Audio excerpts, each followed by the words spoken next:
So it's my pleasure to moderate the next this session.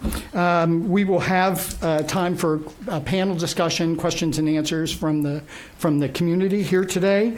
I'm going to introduce several speakers now who have a brief period of time to talk about some of these aspects of the models of care that I just talked about. The first presentation is Dr. William Shaw, who's Associate Professor and Chief of the Division of Occupational and Environmental Medicine, Department of Medicine at the University of Connecticut Health Center.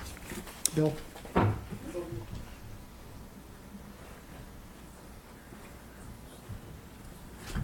And I'm not Dennis Turk.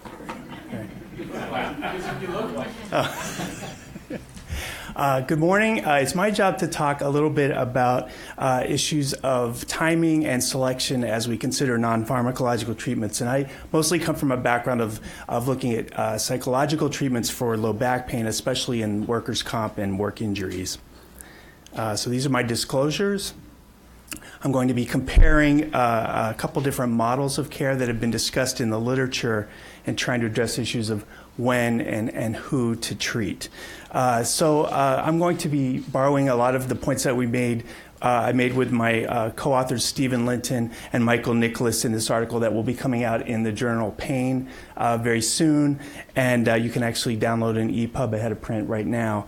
But the inspiration for this article for the three of us was that we all work in workers' compensation, and we were really impressed with how notable psychosocial factors are in terms of predicting outcomes for back injuries early on. And yet, it was very, very difficult to get psychological treatments put in place within the first few weeks or months of a work injury. So if we don't have a really systematic model of care, what we have is consumer-driven care. A lot's already been said about this morning, but it really depends a lot on who you go to first and what kind of treatment you prefer. This has some advantages in that patients can really choose their own kind of care, the thing that matches their needs the best, and there are many available options. The disadvantages of this really creates a lot of social inequities in healthcare with people who have resources and have access to these kinds of services getting more help. It's sometimes difficult to measure outcomes if you're going to see multiple providers in a very sort of chaotic order. And there may be some unnecessary risks and probably some unnecessary costs. So the model that has already been discussed is the step care model, which is used all over our healthcare systems to try to provide patients conservative care that is low risk and low cost early on. And if symptoms persist and if the problem continues and they're unresponsive to treatments, to then provide higher risk, more invasive treatment that are higher cost. But I do want to point out that I think what we've sort of slipped to in pain treatment is that instead of having conservative care, we have easy care at the beginning and we have more difficult care at the end. And I think this is one of the reasons that patients have and their providers have looked to pharmacologic treatments early on, because it's simply an easier thing to do. And finding a psychologist to provide pain treatment is a much more difficult thing to do. We do have a lot of really nicely published studies, and I think it's already been mentioned that the VA has a pretty well-developed step care plan that they've put in place in their fairly insulated healthcare system. It involves many, many things, but I think incorporated in this strategy is trying to get non-pharmacologic treatments, especially self-management and psychological approaches to occur earlier on. So educating frontline providers about these kinds of opportunities they have to identify and address some of these issues with their patients, providing sort of a minor consultative model as a second step, and then only sending people to really multidisciplinary rehabilitation centers in step 3. This has the advantages. Well, it's never easy to implement. I shouldn't have put that, but there's the benefit here is that this really fits with our kind of referral pattern, where we have the organization of healthcare has complete control of care. We can limit costs in this way, and we can also reduce iatrogenic effects that might be a risk factor as well. But there are some disadvantages, and me and my colleagues have really spent some time thinking about this in terms of acute and subacute pain and the difficulties of getting psychological and other non-pharmacological treatments to people earlier on in the treatment. So we've thought about in the very few weeks and months of after low back pain. And what we thought of this stepped care model that really presumes that you need time to go by before you offer psychological treatments and more inventive kinds of treatment approaches is that it really ignores the fact that we can measure these psychosocial risk factors in people even within hours after back pain onset. So this is a problem that starts out right away, and to wait months to provide somebody treatment that addresses those issues seems like it's too long.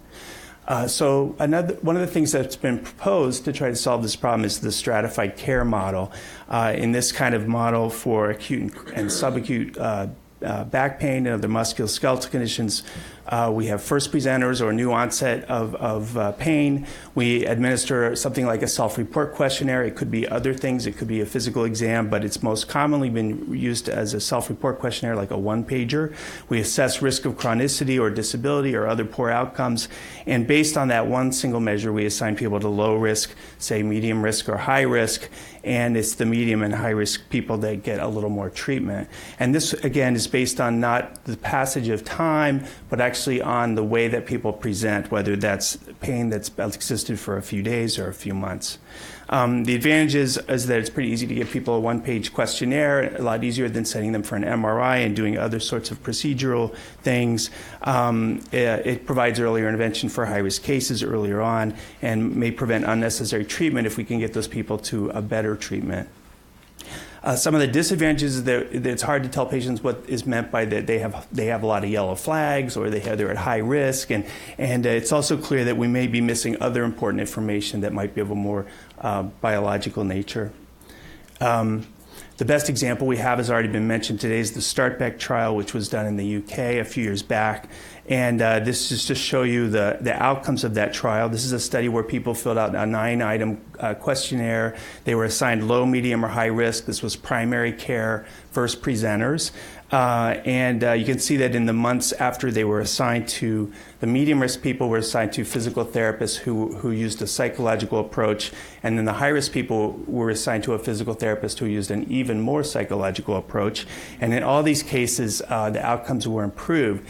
And I think what's important to note about this study is that whether you were acute, subacute, or chronic low back pain, you actually benefited equally from the treatment, and your set of disability risk factors was identical across these three groups. The magic of this is, in terms of cost effectiveness, is that the people who are low risk were sort of denied extra treatment, and that actually had a huge cost savings. So this kind of screening not only tells you who needs care, but it also tells you who doesn't need care. One of the things that I think is a problem with the stratified care model, as I mentioned, is that you're just high risk or low risk, and no one really knows what exactly that means. So some of the people who are doing work in acute and subacute low back pain have really thought about, well, can I actually find out something about the nature of risk factors that people have and assign treatments not just on low, medium, high risk, but actually the nature of risks. So is the nature of the risk more about pain beliefs? Is it more about functional rehabilitation needs? Is it more about workplace problems and things like that? So we do the same thing. We have first presenters at new onset of pain. We have them fill out a questionnaire, but probably a more lengthy questionnaire, so we can find out more about specific types of risk factors. And then again, we take the low-risk people out entirely, and we know they'll do well without any kind of intervention. But then we assign other treatments that are really matched to the kinds of risk factor problems that they suggest. So if somebody is reporting a lot of mood problems, then we want to give them a sort of a mood-related psychological treatment. If they're talking about, I just can't move because every time I move it's painful, then maybe a restorative functional rehabilitation approach is better. So the advantages of this is that we can actually match care to the needs of the patient. It feels a little bit more like precision medicine. It's also the kind of thing that's used out there in the real world in clinical practice. So, we do listen to patients and try to identify the nature of their problem and assign treatments accordingly. The disadvantage is that this really requires a lot of resources. So if you're a primary care provider, you give people this survey and you've identified the nature of the problem, now you have to have an intervention to match it. So creating enough opportunities for early intervention that map onto these things is a bit of a problem. You also need to have some accuracy in the way that you can cluster, randomize people into these different risk profiles. So far, all the research in this area has been really very psychological, and we need to probably expand that. And just to give you an example, so this is some research that we did in my research group to try to cluster people based on the nature of injuries. These are work-related low back pain cases. And we have been able to do this and replicate it in other samples and things where we come up with 4 groups of people. The low-risk people, the people who are having mostly workplace issues, people who are having really functional issues, so they're afraid to move, and people who are having psychosocial issues, so the people who are really pain catastrophizing, they have really poor expectations of recovery and report a lot of psychological distress. I think that's still that matched care is still something that's in the experimental phase, and still offers some hurdles. And the evidence for it that it actually improves outcomes is still pending. But in summary, there are a number of competing care coordination models that tell us something about when to provide treatment and how to find people for the right treatment. It looks like non-pharmacological approaches should be moved up a little bit further in this in the time continuum. And the remaining questions are, should non-pharmacological treatments in primary care be assigned based on risk severity or based on the actual nature of risk factors? Thank you very much.